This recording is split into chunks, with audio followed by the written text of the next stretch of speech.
Hello, everyone. Today I'll be explaining to you our sequel idea for the game Terraria. So first we should understand what Terraria is. Well, it's a 2D sandbox action adventure game where players progress through a series of creative bosses, scavenging for resources, crafting items, building structures, and navigating fully destructible environments like Minecraft.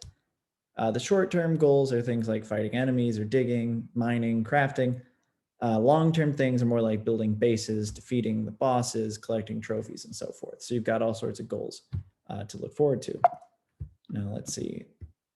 Here are some of the mechanics that are important to the game, like crafting, using items. We'll get into some of these later with the diagrams. It's important to know that the levels are procedurally generated, so they're always unique. The art style is this like 2D retro sprite work where it's very pixelated. It's got these sort of romantic nature scenes, not like romantic like hearts, but romantic like you know, sublime outdoors naturey sort of imagery. And the story is extremely minimal in the first version of the game. It's kind of up to the player in some ways, but it's mostly just a backdrop for the fantasy setting. It's an aesthetic sort of choice. You can play it as single player with up to 8 people, and it's out on pretty much any platform that exists. Here's the onion diagram. I'll try to speed through this because we've got a lot of stuff to go through, but basically the core feature is collecting and mining. It's how you get resources that you will use for crafting and upgrading.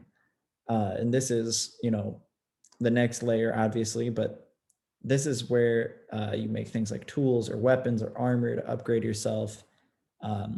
And you use that to get to the next layer, which is boss fighting / collecting rare loot rewards. Basically, after you craft your weapons, your armor, and so forth, you can go on to fight these bosses, which drop rare loot, which, you guessed it, allow you to craft even better things. And sometimes, though, they will just straight up unlock new mechanics in the game. Like maybe you defeat a certain boss, you can make a new type of pickaxe with a certain type of ore. And yeah, so it's like a progression in that way. And then finally, defeating all the bosses puts you in hard mode, which just sort of makes the game more fair considering how powerful you are, where the bosses are all a lot more difficult. This is the loop diagram. The central loop is mining and gathering resources, where you can see you'd get hearts from killing enemies, materials from mining or uh, you know gathering things like berries in the wild and so forth. And with these hearts, you can make your health increase while you're doing this. Now, next, there's the crafting and building. This is where materials go in and items and structures go out. So maybe you get a lot of dirt, you make a little dirt house. You get a lot of wood, you make some ladders. Fighting bosses, this is what you do after you've been crafting and building enough, you feel strong. And this is where you get your rare materials, which leads you to exploring, which is sort of like the intermediary step between mining and gathering resources. Like, obviously you have to walk and explore to find the place where you get your resources. Now, opportunities for improvement that we see that sort of introduce Lunaria are that although this game is really great, it's not quite perfect. The content has an upper limit that old players can reach pretty quickly because you can only change the world so much. And there's no new content coming with these updates, and it's only one world to traverse through. Players also don't get a lot of movement changes till later in the game, but whereas Lunaria would be very diverse with the movements. Different planets allow different movement options with the gravity. And another change would make the UI is pretty old looking. That'd be more of like a modern update / aesthetic change. Terraria is also a pretty safe opportunity for a sequel because it's obviously been very successful. And we also thought it'd be a great opportunity for a sequel because it ends on sort of this triumphant moment of not killing, as you'll see, but fighting the Moon Lord. And we thought that'd set up a great revenge story. And Lunaria would basically provide all these new worlds for players to explore and new bosses to summon and fight. And this would shake things up because you wouldn't have to be stuck in one world. Now, here's the onion diagram. It's largely the same, but with slightly different like nuances because we think the core gameplay here is pretty strong. So collecting and mining, that's the same, except you get different worlds with different resources on them, which changes how you strategize. There's crafting and upgrading, again, largely the same, except in all these varied new worlds, you can get new recipes using these new materials and the combinations thereof. Uh, and you can also use these traversal materials to create means of traversing between one world and another. Now, how do you get those? From the next layer. So after you've crafted, you've upgraded, you make yourself really strong, you defeat enough bosses to collect all that you need to make these traversal items, like a way to get from one planet to another. And you get that simply by beating all the bosses in a world. And other than that, it works pretty much like the other game. And then after you defeat all the bosses, you collect all the final trophies. Two important things happen as like the end goal of the game.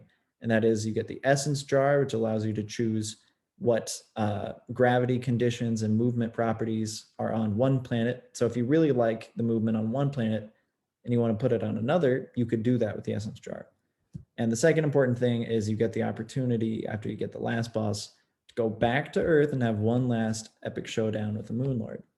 So I'll try to speed through this because, like I said, it's pretty similar, but this is the Lunaria loop diagram. As you can see, mining, gathering resources, it's like the central loop. You get hearts, you get materials, your health could increase, you go to crafting and building. Now this is different because you get traversal materials, which you can turn into traversal items. Other than that, it's pretty much the same. Fighting bosses, again, pretty much the same, except now traversal materials come out of this. And, of course, the rare materials is normal. Unlocking new worlds is sort of a new step in the loop. It'd be sort of a transition. Just imagine loading up a new world in, say, Minecraft and pretend that that's actually part of the gameplay. It'd be something like that. And exploring, of course, remains pretty much the same. So the story, this is another element of the game, which is very different.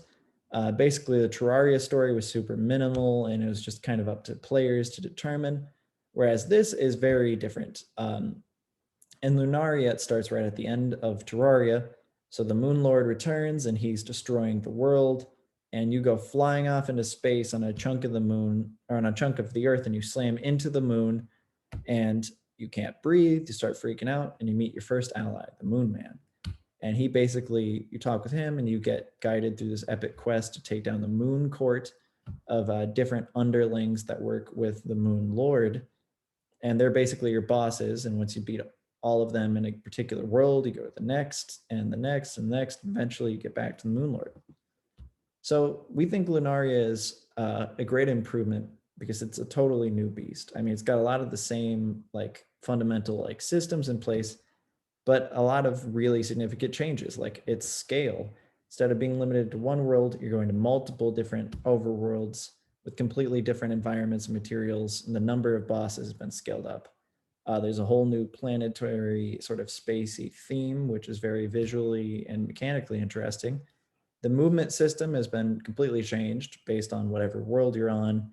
There's randomized weather, there are brand new enemies, there's a new UI to look more spacey. And of course, there's the essence jar. Now, why is there a market for Lunaria? We think it's pretty obvious. First of all, it appeals to the original audience. Most of the systems in the first game are going to be in the sequel, even if they're somewhat altered. So people will find this familiar. The space setting and the world traversal allows Lunaria to have much more visually interesting environments and biomes than Terraria. So, old players can return to something that's familiar, but it's utterly different and very interesting to them. Lunaria allows players to traverse through multiple different worlds, experiencing a diverse range of biomes, weather, movement properties, etc. Basically, being able to traverse through different worlds just adds a completely different dimension to the gameplay here. And it's got a lot more content, so it's much more replayable. And another feature which makes Terraria a safe bet for investment is that it appeals to a new audience. It is very unique, which would be a good hook. It's a 2D sci-fi sandbox action and adventure survival game with medieval fantasy elements like the sword fighting, the bosses, etc. It's got all these new movement options for fast-paced combat and traversal, which is exciting for players that thought the previous game was a little slower. Aerial combat, again, introduces really fast-paced combat. It's got a more ambitious and fleshed out story. The trophies and the essence jar system appeals to people who like collecting, which wasn't really that big of a deal in the first game. And thanks to this interplanetary travel, it feels a lot less grindy to get to new content. You can just travel from world to world. And we also think new players would prefer this interesting space environment art style rather than just romantic scenes on Earth. And then, of course, the elephant in the room, why Lunaria is a great investment. Well, the original game was a smashing success. I'm not exaggerating when I say it sold approximately 4 million more copies than there are people in Ghana. So that's 35 million copies sold. And with that, I think I'll be wrapping up this presentation. Thank you for watching.